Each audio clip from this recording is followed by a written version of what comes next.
आज की कहानी का शीर्षक है अनोखा मित्र। एक कौवा था। वह एक किसान के घर के आंगन के पेड़ पर रहता था। किसान रोज सुबह उसे खाने के लिए पहले कुछ देकर बाद में खुद खाता था। किसान खेत में चले जाने के बाद कौवा रोज उड़ते उड़ते ब्रह्मा जी के दरबार तक पहुंच जाता था और दरबार के बाहर जो नीम का पेड़ था उस पर बैठकर ब्रह्मा जी की सारी बातें सुना करता था। शाम होते ही कौवा उड़ता हुआ किसान के पास पहुंचता और ब्रह्मा जी के दरबार की सारी बातें उन्हें सुनाया करता था। एक दिन कौवे ने ब्रह्मा जी को कहते सुना कि इस साल बारिश नहीं होगी, अकाल पड़ जाएगा, पर पहाड़ों में खूब बारिश होगी। शाम होते ही कौवा किसान के पास आया और उसने उससे कहा, बारिश नहीं होगी, अभी से सोचो कि क्या किया जाए। किसान ने खूब चिंतित होकर कहा, तुम ही बताओ दोस्त, क्या किया जाए। कौवे ने कहा, ब्रह्मा जी ने कहा था पहाड़ों में जरूर बारिश होगी, क्यों न तुम पहाड़ पर खेती की तैयारी करना शुरू करो। किसान ने उसी वक्त पहाड़ पर खेती की तैयारी शुरू कर दी।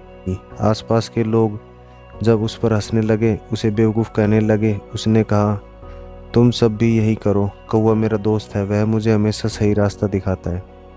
पर लोगों ने उसकी एक बात न सुनी, उस पर और ज़्यादा हंसने लगे। उस साल बहुत ही भयंकर सूखा पड़ा। वह किसान ही अकेला किसान था जिसके पास ढेर सारा अनाज इकट्ठा हुआ।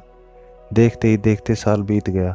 इस बार कौवे ने कहा, ब्रह्मा जी का कहना था कि इस साल बारिश होगी, खूब फसल होगी, पर फसल के साथ ढेर सारे कीड़े पैदा होंगे और कीड़े सारी फसल को चौपट कर देंगे।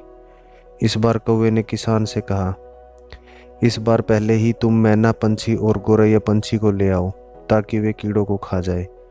किसान ने ढेर सारे मैना और गोरैया पक्षियों को इकट्ठा कर लिया। आसपास के लोग उसे ध्यान से देखने लगे, पर इस बार वे किसान पर हंसे नहीं। इस साल भी किसान ने अपने घर में ढेर सारा अनाज इकट्ठा किया। इसके बाद कौवा फिर से ब्रह्मा जी के दरबार के बाहर नीम के पेड़ पर बैठा हुआ था। जब ब्रह्मा जी कह रहे थे, फसल खूब होगी, पर ढेर सारे चूहे फसल पर टूट पड़ेंगे। कौवे ने किसान से कहा, इस बार तुम्हें बिल्लियों को न्योता देना पड़ेगा, और एक दो नहीं, ढेर सारी बिल्लियाँ। तो किसान ने ढेर सारी बिल्लियों को न्योता दिया। किसान की देखा देखी उसके गांव वालों ने भी बहुत सी बिल्लियों को पाल लिया। इस तरह पूरे गांव में ढेर सारा अनाज इकट्ठा हो गया और कौवे ने सबकी जान बचाई। तो ये थी कौवे और किसान की मित्रता की कहानी। आपको ये कहानी कैसे लगी हमें कमेंट करके ज़रूर बताएं, और साथ ही हमारे चैनल को सपोर्ट करने के लिए चैनल को सब्सक्राइब कर दें। धन्यवाद।